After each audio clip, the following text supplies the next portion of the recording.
Good morning. My name is Tom. Welcome to the Rustic log cabin in Northern Maine. Get yourself a cup of coffee.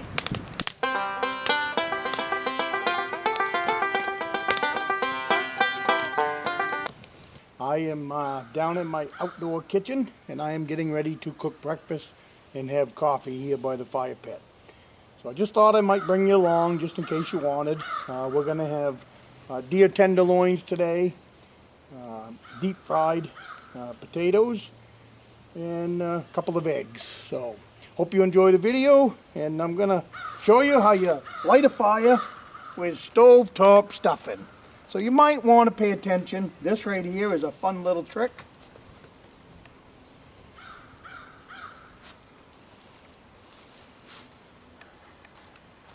Get yourself a new box of stovetop stuffing. Open it up.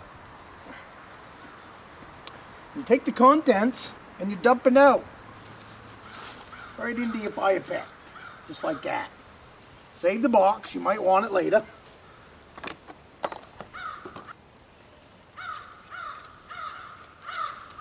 And you grab a little bit of birch bark here, put that on the fire, on your fire lay.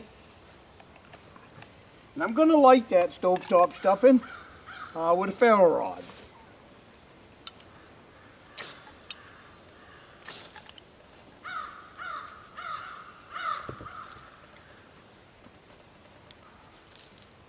Whoop, I pushed it out.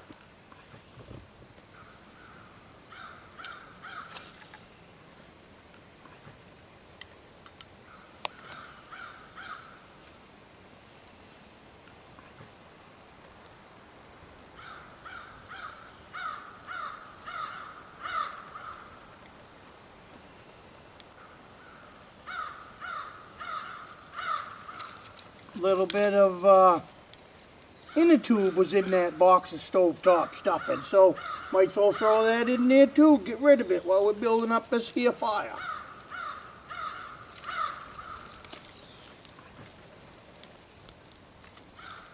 Now I got lots of birch bark here. Went and collected it down back. We are fortunate. We have a lot of not only birch bark trees here, but we also have a bunch that are down on the ground. So some of this stuff I actually collect right out of my firewood pile. Up in the woodshed, right full of that stuff. So we'll let that go for a minute. Now, in case you haven't figured out about the stovetop stuffing trick, it's not really a trick at all. All it was a box, and in my firewood box in the house, I had a bunch of scraps down in the bottom of the box that I just stuffed them in there. So you're basically just using the box. So I hope you find the humor in that.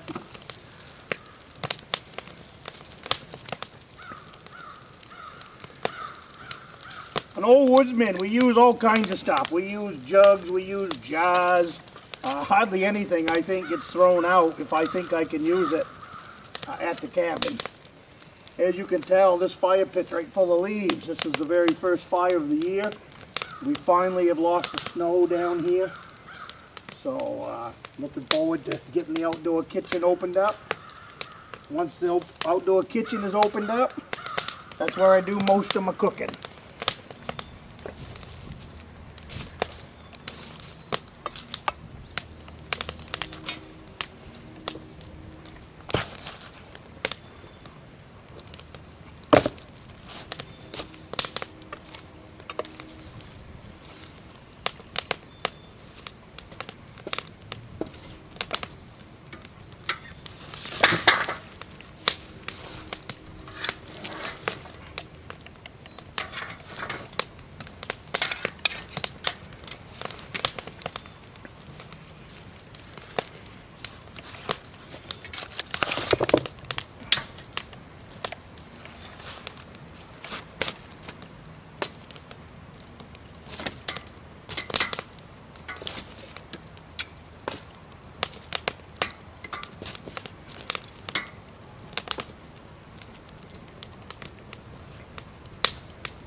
Just a little S-hook I built years ago for, I think they're a lot smaller and do probably a little better job lifting lids than the ones they want to sell you at the store.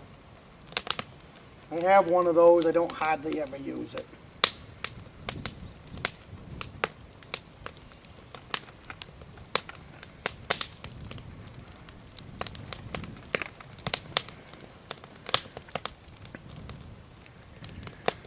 Some cooking oil.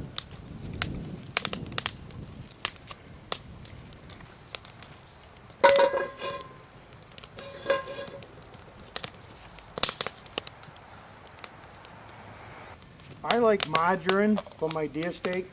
I don't like cooking oil if I'm going to fry it in the frying pan. And the other thing I like to do is I like it to be medium rare. I don't like deer steak that is well done.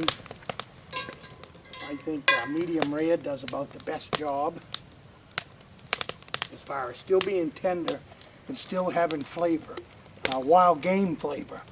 I'm not here to cover up any of the wild flavor. I think that store-bought meat has no flavor at all when you've become accustomed to that wild game flavor. I find it very bland piece of steak. Unless you put a bunch of seasoning on steak, it really doesn't have a lot of flavor. So all I'm doing now is I'm waiting for the oil over here to get hot. You notice I set it off to one side just because I want it to get hot. I don't want it to get over hot. And what I'm going to do is take a piece of that potato, drop in there, and when it is ready, that potato will be sizzling and all of that. So for right now, I'm just going to go over to the table, dice this up into what I want for home fries, and then we will go from there. Now at this point, what I do is just drop in a potato.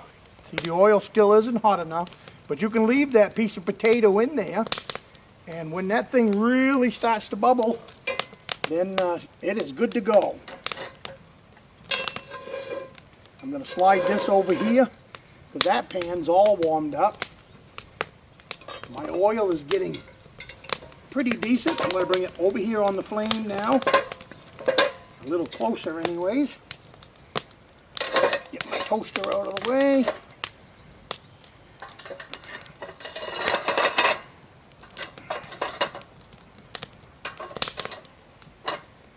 Yeah.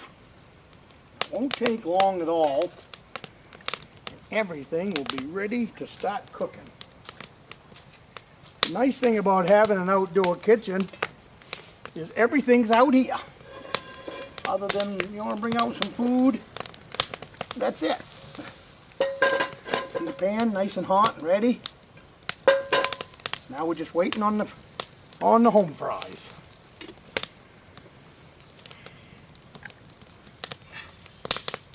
Well, the oil is ready, and you want to be careful not to splash. So I take a little spoon, just lower it down in.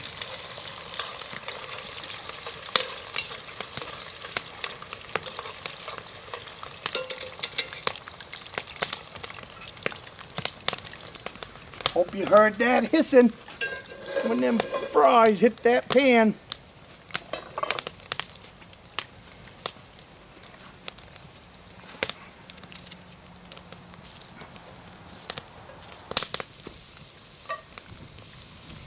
And that is how you cook deer steaks with no power, no propane.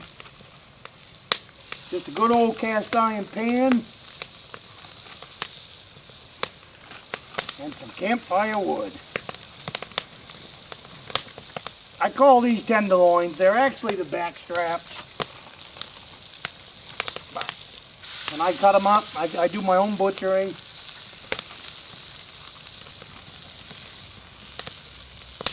That way I can get the cuts of meat that I want that fit my needs. Most of the time when I cook this stuff, it's outdoors, it's on a stick. It's in a pan like this.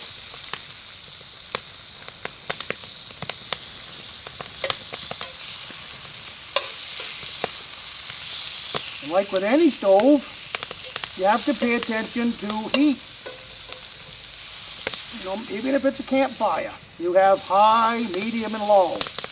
Right now, I'm out on high. So I want to slow that down just a little bit. And go over here on medium. And if you're going to push it way back, then you push it way back. And that'll be on low. And you can tell by the sound of the pan. You listen. Listen to that hissing and all that, and watch your meat. Home fries, when they start to float, they're pretty near done. Give them a few more minutes.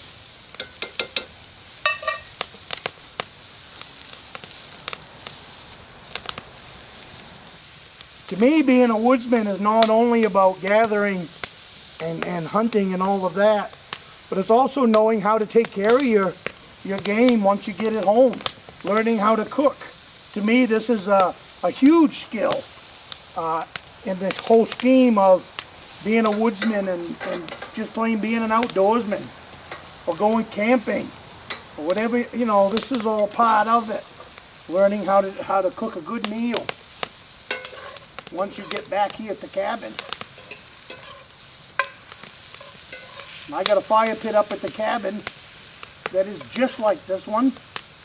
A little different, but all set up for cooking as well as campfire.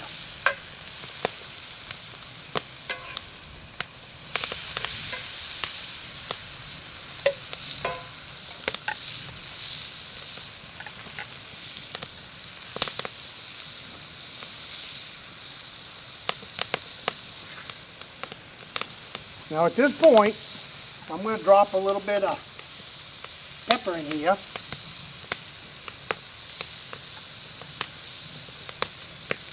Now I don't put salt in the pan at this point, I just put pepper.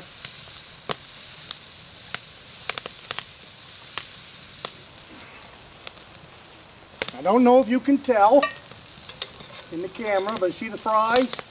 Nice and golden brown, all floating, and these are home fries. See that? Not burnt.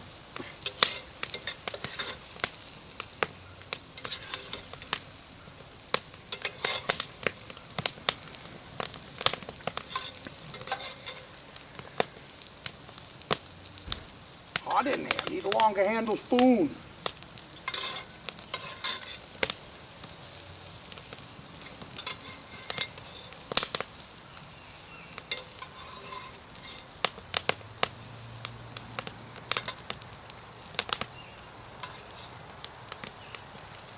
Now what you want to do at this point is you got to take this oil off your fire.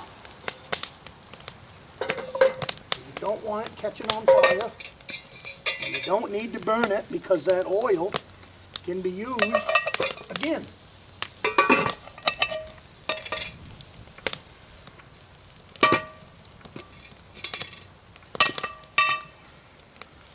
There's the home fries. We'll just leave them over here next to the automatic heater.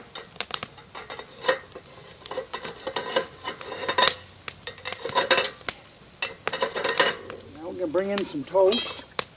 I'm going to check my steaks over here, see how they're doing. Doing really good.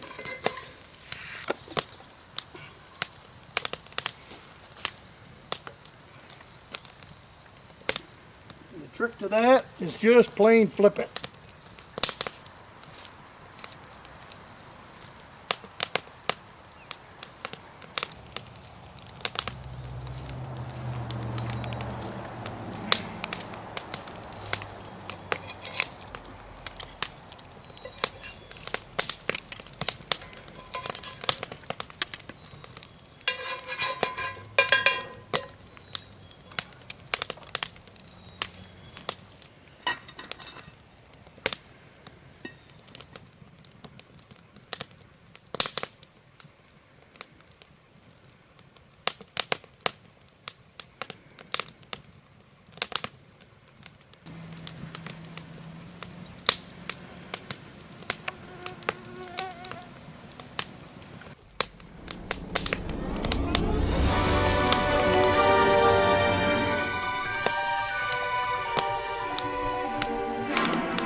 This piece is getting in my way.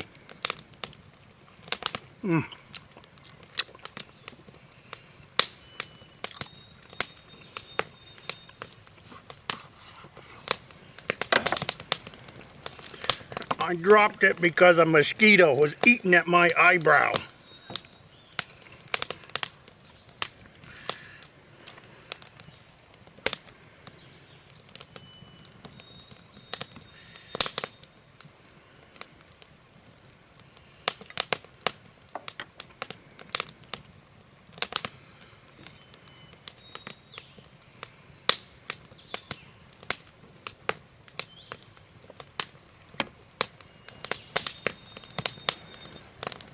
Now, I normally don't like to eat in front of people, but I've been cooking these shoulders since 11 o'clock this morning, and I built the fire in the smoker at 9 o'clock. It's 6 o'clock now. I got 9 hours in this meal.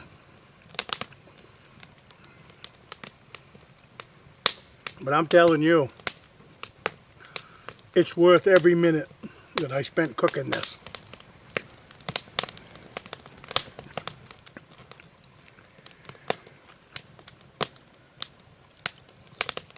That is so good.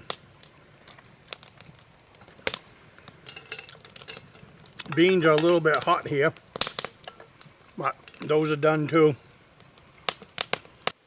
So you have a great day, and I will see you in the next one. And if you like this kind of stuff and you want to follow the series here on the new piece of property, subscribe to the channel, throw me a bone, hit the like button, and let YouTube know that you want to see my stuff.